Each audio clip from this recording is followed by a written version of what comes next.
La forêt, c'est donc des charpentes construites au début du XIIIe siècle et qui en fait sont représentatives d'un tournant dans l'art de la charpente. Elles représentaient un moment très important dans les techniques et le progrès qui est intervenu à ce moment-là dans la construction de ces grands édifices.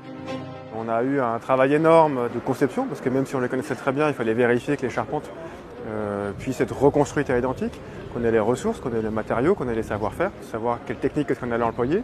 On a choisi de tailler à la main sur du bois vert pour refaire vraiment comme au XIIIe, pour avoir les mêmes qualités techniques et les mêmes qualités de vieillissement de la charpente qu'au XIIIe siècle.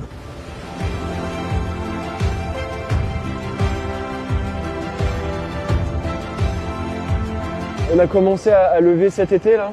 À la fin de l'été, fin août, début septembre, on vient de lever la ferme numéro 9 et c'est une ferme principale. Et puis ensuite, on va devoir changer un peu notre méthodologie pour l'abside, qui est une charpente un peu différente. Toute la charpente a été montée à bord de nos ateliers, puis démontée.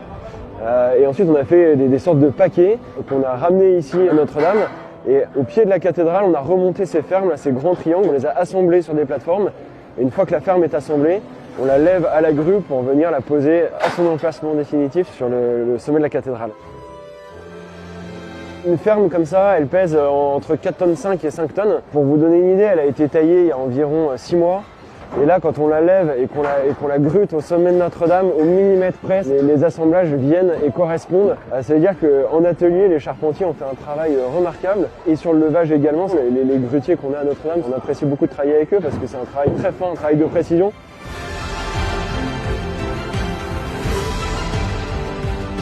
Côté nef, au levage actuellement, il y a une petite dizaine de personnes de la plateforme jusqu'en haut des modules pour assembler et gruter l'ensemble des pièces de bois. L'assemblage de la ferme numéro 4 a été effectué sur les plateformes. Et là, il y a eu le levage par grutage et la mise en place sur les sablières. C'est plutôt rassurant, tout tombe bien partout. Donc le travail d'atelier a été bien effectué. Donc là, l'équipe est vraiment en pleine capacité pour finir ce chantier à bien.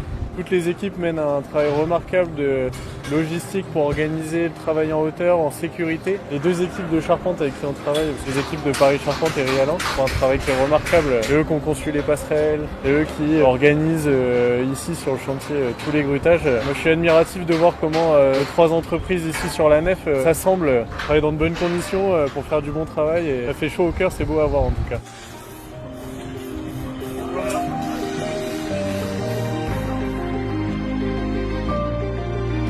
On est allé assez rapidement, effectivement, notamment grâce au module métallique sur lequel on se situe aujourd'hui, qui a été conçu et fabriqué pour le levage de la charpente de Notre-Dame. Cet outil, ce module, nous avait permis d'enchaîner en fait les travées, d'aller rapidement. Et donc c'est bénéfique pour nous évidemment, mais surtout pour le chantier de Notre-Dame.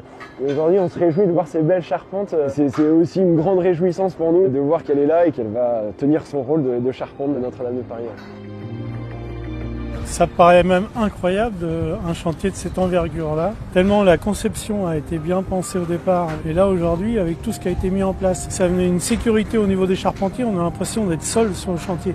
Ça nous donne une liberté dans le levage qui est appréciable et qui nous fait gagner du temps aujourd'hui. Et en plus, grâce à ces plateformes, le public peut voir depuis la rive gauche les fermes s'élever.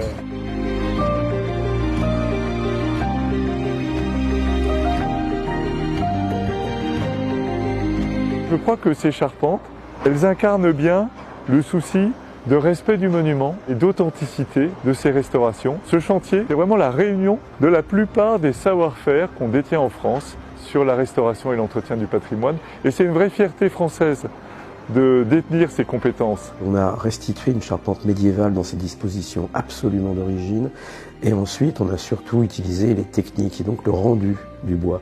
On n'a pas simplement rendu un dessin, on a rendu aussi l'aspect du bois.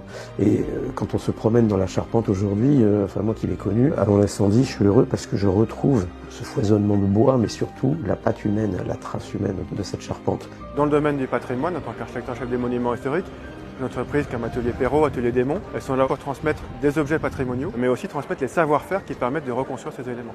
Si on n'a pas les forestiers pour élever ces bois en forêt, si on n'a pas les taillandiers pour faire les haches, si on n'a pas les charpentiers pour tailler et piquer les fermes de manière traditionnelle, en fait on ne peut pas reconstruire ou restaurer les monuments historiques comme Notre-Dame de Paris.